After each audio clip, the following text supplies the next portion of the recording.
يا أيها الذين آمنوا صلوا عليه وسلموا تسليما.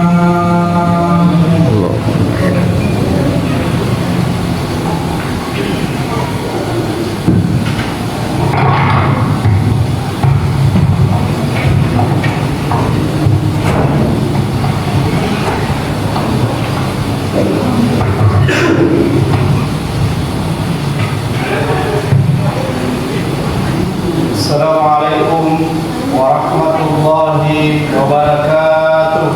Waalaikumsalam. Allahu Akbar, Allahu Akbar, Allahu Akbar, Allahu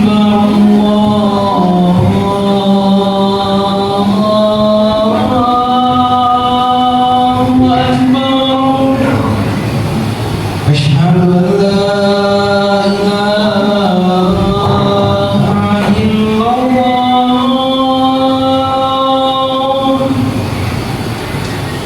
أشهد أن لا إله إلا الله.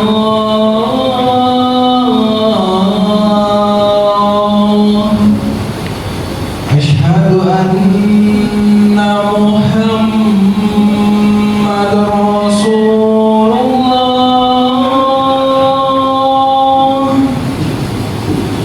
أشهد أن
Alhamdulillahilladzi asra bi'abdihi lailan minal masjidil haram ilal masjidil aqsa. Asyhadu an la ilaha illallah wahdahu la syarika lah alladzi an'ama ibadahu katsiratan la tuhsa wa la tustaqsa. Wa asyhadu anna sayyidina maulana Muhammadan qaidul anbiya'i wal wara. Allahumma shalli wa sallim wa barik ala sayyidina Muhammadin asyrafil ibadillah wa ala alihi wa sahbihi wa man tabi'ahum bi ihsanin ila yaumil qiyamah. Amma ba'd, fa ya ayyuhal hadirun, usini nafsi wa iyyakum bi taqwallah faqad fazal muttaqun. Qala Allah Ta'ala fi kitabil karim, Bismillahirrahmanirrahim. Subhanalladzi asra bi 'abdihi lailan minal masjidil haram ilal masjidil aqsa alladzi barakna hawlahu linuriyahu min ayatina innahu huwas samiul basir. Sadaqallahul azim wa sadaqa rasulul karim wa nahnu ala dzalika minasyahidin wasyakirin. jamaah Jumat yang dirahmati Allah Subhanahu wa taala.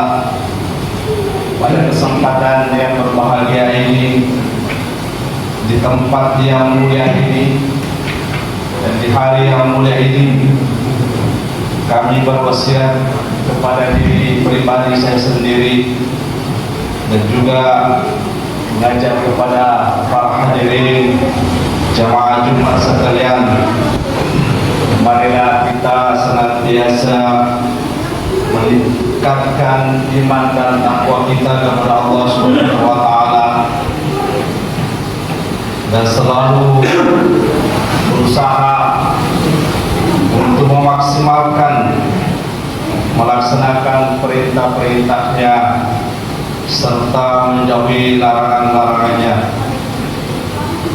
Semoga dengan usaha kita, dengan iman dan takwa kita, menjadikan sebab kita kelak pada waktu dipanggil menghadap Allah Subhanahu wa taala, kita meninggalkan dunia ini dalam keadaan husnul khotimah.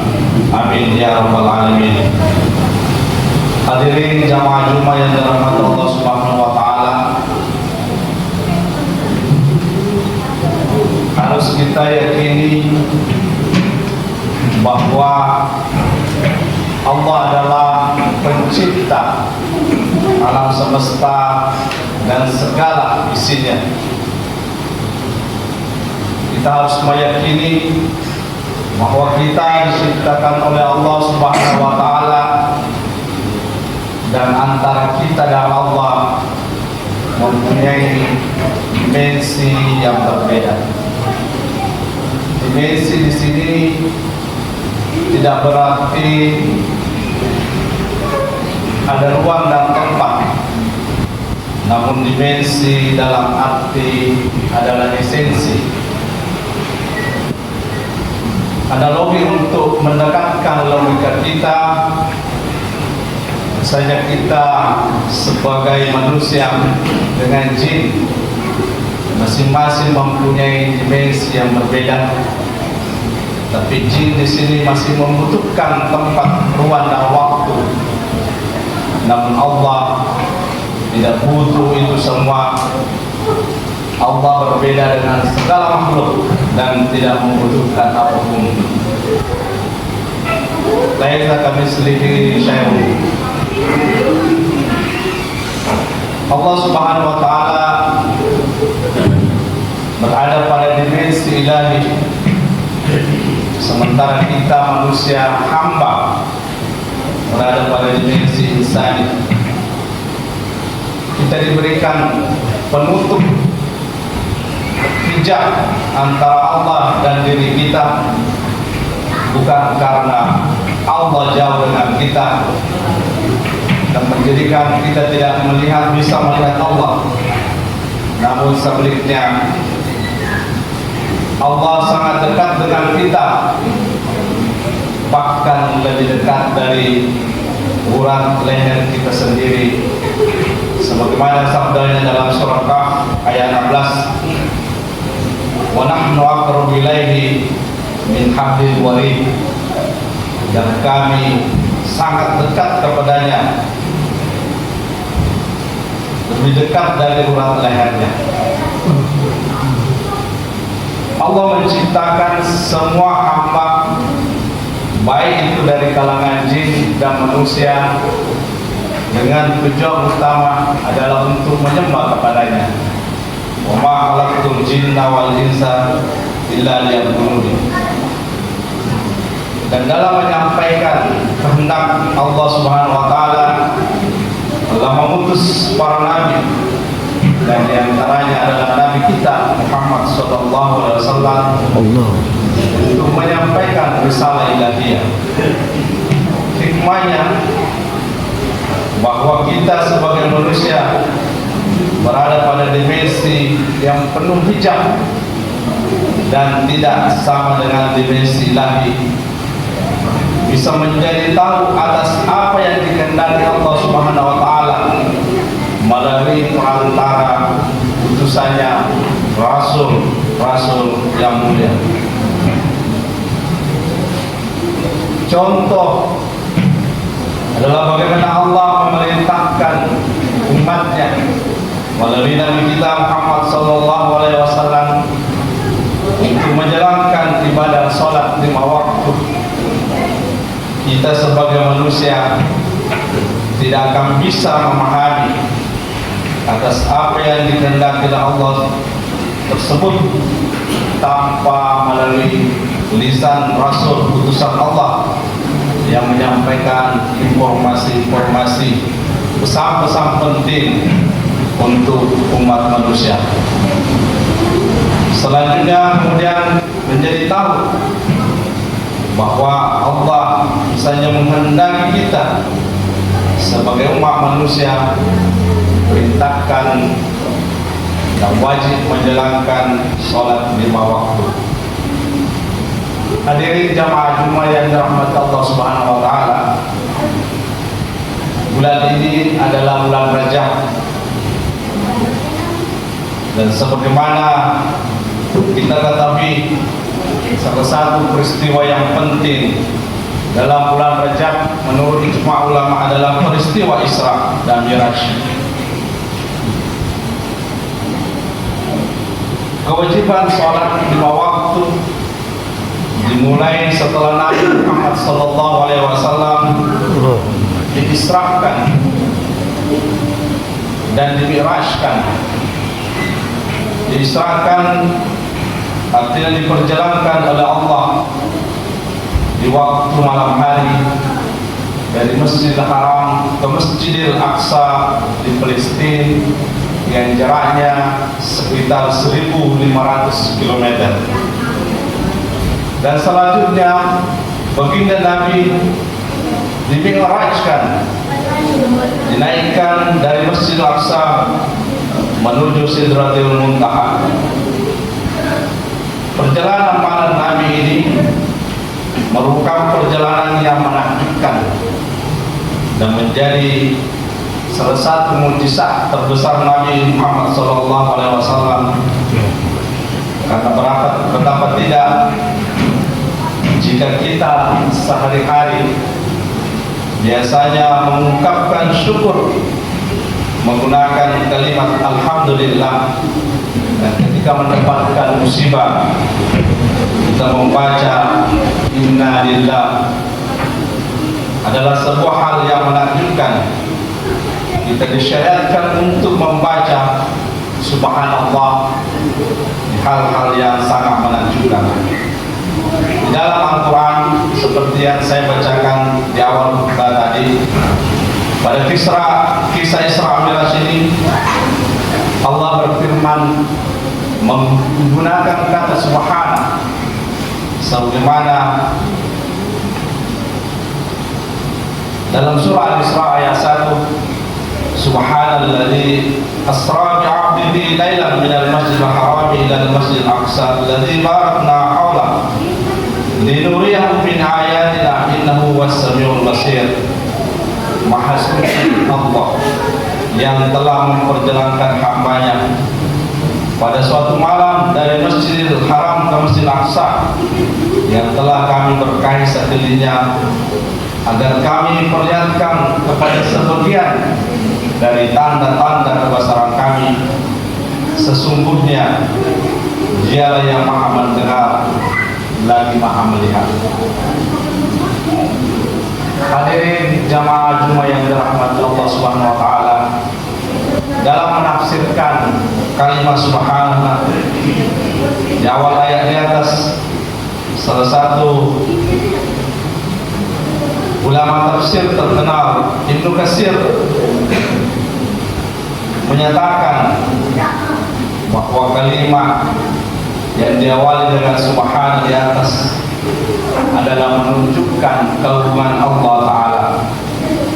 Hanya Allah saja yang mampu memperjalankan Nabi Muhammad SAW dari Mekah ke Palestina dan dari Palestina ke langit yang ketujuh hanya dalam waktu tidak sampai 1 malam.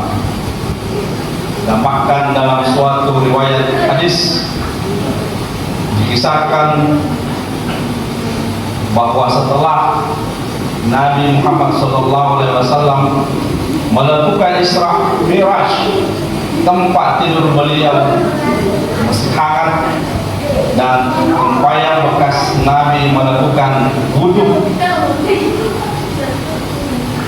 belum sampai kering.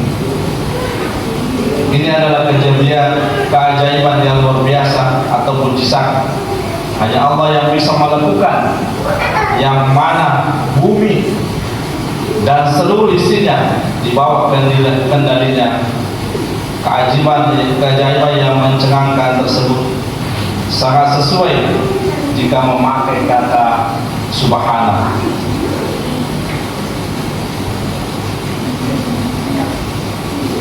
Ibnu Katsir mengatakan, "Bimuwajjadi ta'ala nafsahu wa yu'assimu sya'anahu li qudrati ala ma yaqdiru alaihi ahadun siwahu fala ilaha ghairuh."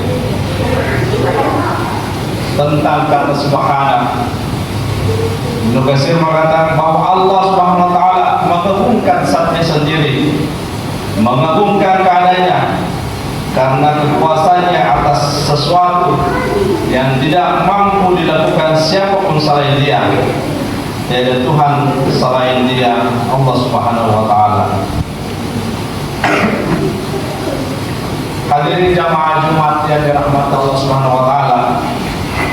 As-Salabi, salah satu ulama tafsir, menyatakan bahwa kalimat subhanah berarti kalimat ta'ajub. Artinya subhanah di ayat ini mempunyai arti sebuah keajaiban yang menakjubkan. Ulama yang lain juga menjelaskan bahwa kata subhanah pada ayat ini mempunyai makna menyucikan, penyucian dari segala kecurangan. Apabila dalam menjajaki kemampuan Allah dan memperjalankan Nabi Muhammad pada malam hari dengan acuan akal manusia yang terbatas, pasti dianggap tidak mampu, maka Allah disucikan dari anggapan yang seperti ini, sebagaimana anggapan orang-orang kafir Quraisy ketika mengetahui peristiwa awal Isra dan Miraj. Hadirin jamaah Jumat yang dirahmati Allah Subhanahu wa taala, dalam peristiwa Isra dan Miraj ini ada yang menjadi pertanyaan bahwa apakah ruh dan jasad Nabi SAW sekaligus diperjalankan. Dan sesuai ijma ulama atau mayoritas ulama berpendapat bahwa Nabi diisrakan meliputi ruh dan jasadnya sekaligus. Hal ini berdasarkan apabila yang diisrakan hanya ruh saja, berarti Nabi Muhammad sama dengan hanya bermimpi. Jika Isra hanya sebuah mimpi saja, maka hal tersebut tidak merupakan kejadian luar biasa yang sampai Allah memakai istilah atau kata subhanah pada ayat yang di atas. Yang membuat fenomenal pada kegiatan Isra Miraj Nabi Sallallahu Alaihi Wasallam, keajaiban perjalanan dengan ruang yang besar, namun waktunya sedikit. Ini yang luar biasa. Hadirin jamaah Jumat yang dirahmati Allah Subhanahu wa taala. Selanjutnya ayat di awal tadi dilanjutkan asra bi 'abdi. Allah tidak menyandarkan kalimat subhana dengan lafaz Allah sebagaimana kita baca, tapi dengan asra, kebesaran Allah yang menjalankan di waktu malam kepada hambanya. Di sini juga Allah tidak menyebut kata Nabi Muhammad dengan menyebut namanya, tapi mensifatinya dengan kata hamba, asra bi 'abdi, yang memperjalankan hambanya. pada waktu malam dengan memakai istilah abdi. Kenapa? Allah lebih memilih memberi label Nabi Muhammad hanya dengan pendidikan hamba, padahal ini merupakan kejadian yang fenomenal. Sebagian mufassir ulama tafsir seperti Imam Al-Qushairi mengatakan hanya hamba yang memahami posisinya sebagai hamba yang bisa memahami kebesaran Tuhannya, sehingga apabila Allah melakukan apapun walaupun tidak masuk akal di otak manusia, di otak hambanya, dia bisa memahami bahwa bagi Allah yang posisinya tidak sama dengan hamba mampu melakukan hal yang seolah mustahil di mata hambanya tersebut. Sebagian ulama tafsir juga menyatakan bahwa peniadaan status Nabi Muhammad sebagai nabi di sini supaya Nabi Muhammad SAW tidak muncul sifat ujub atau bangga di dalam hatinya. Dan sebagian ulama mengungkapkan hal ini untuk mengagungkan Allah semata sebagai bentuk tawadu Nabi Muhammad SAW. Pada posisi ini Nabi SAW adalah posisi pasif, yang aktif adalah Allah Subhanahu wa Ta'ala yang mampu berbuat apapun sekehendaknya, sekalipun itu di luar nalar dan pikiran hamba atau umat manusia. Hadirin jamaah Jumat yang dirahmati Allah, perjalanan Nabi pada Isra Miraj bukan inisiatif dan kemauan Nabi sendiri, tapi murni atas kehendak Allah yang menjalankannya. Oleh karena itu, masuk akal atau tidak masuk akal, bagi seorang hamba harus mengedepankan posisinya sebagai hamba dan meyakini, mengagungkan ketuhanan Allah yang mampu melakukan apa saja, dan hamba tersebut harus menurunkan akalnya yang serba terbatas. Hadirin jamaah Jumat yang dirahmati Allah Subhanahu wa Ta'ala, kalau kita menengok sejarah di awal setelah peristiwa Isra Miraj dan kondisi masyarakat Arab pada saat itu yang tidak semuanya mudah dan mengimani peristiwa Isra Nabi Muhammad SAW karena landasan logika semata. Dan mungkin apabila dilogikan hari ini, di saat dunia sudah banyak kecanggihan teknologi, kita akan bisa mendekatkan pikiran kita ke arah sana. Dahulu saat Isra Miraj berlangsung, masyarakat terlampau jauh untuk menganalogikannya dalam akalnya, karena bagaimana mungkin jarak antara Makkah dengan Palestina yang panjangnya sekitar 1000 km itu hanya dapat ditempuh dalam waktu yang sangat singkat. Di dunia kita saat ini, di abad modern ini, jarak yang demikian jauh jika ditempuh dengan naik unta atau kuda bisa berminggu-minggu. Kita bisa meringkasnya dengan naik pesawat yang mungkin hanya membutuhkan waktu sekitar 1 sampai 3 jam. Dan bisa lebih dekat lagi, bagaimana kalau kita membayangkan teori jalannya cahaya. Pada hari ini, sehari-hari kita di Indonesia, jika kita akan ke Mekah menunaikan umrah atau haji menggunakan pesawat, bisa menghabiskan setengah hari baru sampai di sana. Namun bagaimana dengan kecepatan teknologi telepon atau WhatsApp? Pada detik ini kita mengirim pesan tertulis gambar, tulisan atau suara. Detik itu pula sampai di sana. Dengan logika apapun, mungkin hal seperti tidak akan masuk pada logika pada orang di zaman Nabi Muhammad SAW. Oleh karena itu, dalam urusan agama, walaupun agama itu banyak yang rasional, tapi kita harus memposisikan otak dan pikiran kita di belakang penghambaan kita kepada Allah Subhanahu wa Ta'ala, dan itulah keimanan kita. Hadirin jamaah Jumat yang dirahmati Allah Subhanahu wa Ta'ala, perjalanan malam Nabi Muhammad yang fenomenal itu atau Isra Miraj menghasilkan sebuah perintah sholat 5 waktu dengan kisah yang cukup panjang.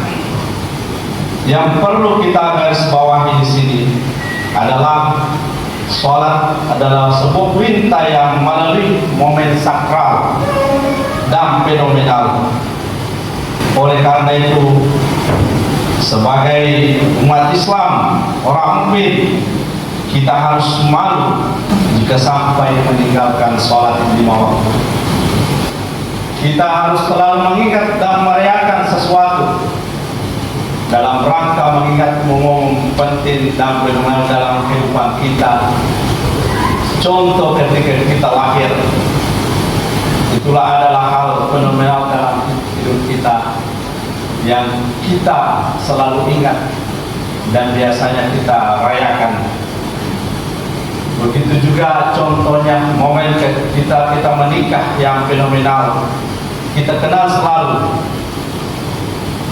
Lalu Nabi Muhammad pernah mengalami suatu kejadian fenomenal dari Allah.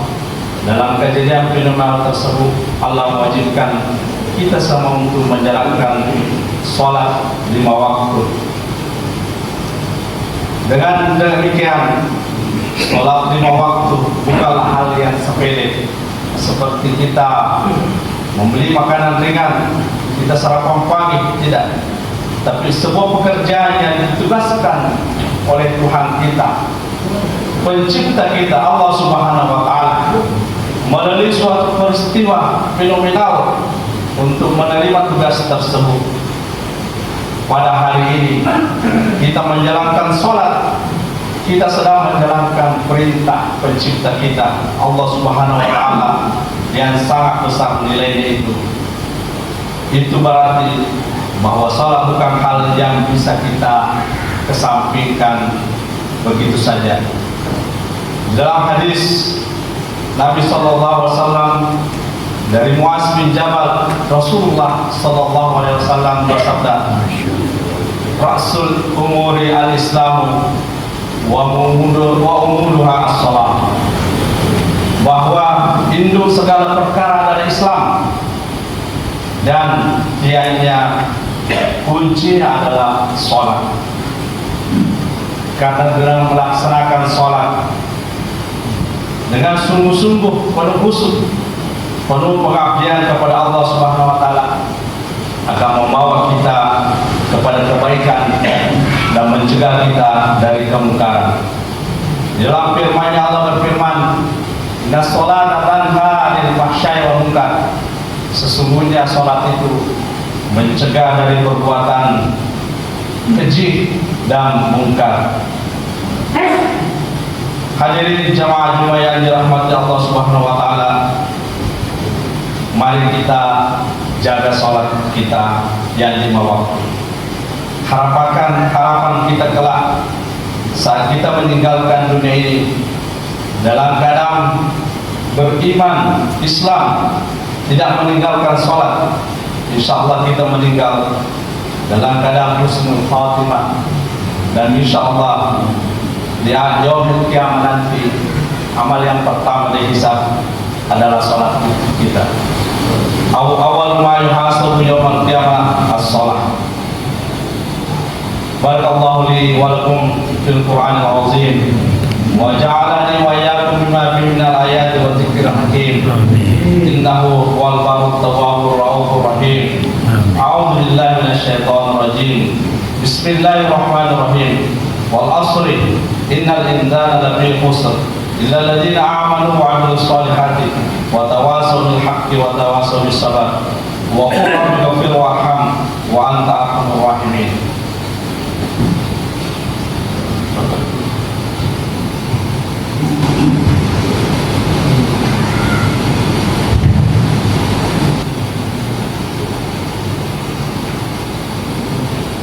Alhamdulillah ala ihsani wa syukur lahu ala taufiqihi wa amtinani. Asyhadu an la ilaha illallah wahdahu la syarika lah wa asyhadu anna sayyidina Muhammadan abduhu wa rasuluhu abda ila ridwani. Allahumma salli wa sallim wa barik ala sayyidina Muhammad wa ala alihi wa sahbihi wa sallim tasliman katsira. Amma ba'd, fa ya ayyuhan nas ittaqullaha fi ma'amar وانتهوا عمالها واعلموا ان الله امركم بامر بدا فيه بنفسه وثنى بملائكه قدسه وقال تعالى ان الله وملائكته يصلون على النبي يا ايها الذين امنوا صلوا عليه وسلموا تسليما. اللهم صل وسلم على سيدنا محمد وعلى ال سيدنا محمد وعلى انبيائك ورسلك والملائكه المقربين. Allahumma anil khulafa'ir rasyidin Abi Bakr wa Umar wa Utsman wa Ali wa ambaqiyati sahabati wa tabi'in wa tabi'in lahum bi ihsan ila yaumil wa arda 'anna mahum bi rahmatika ya arhamar rahimin.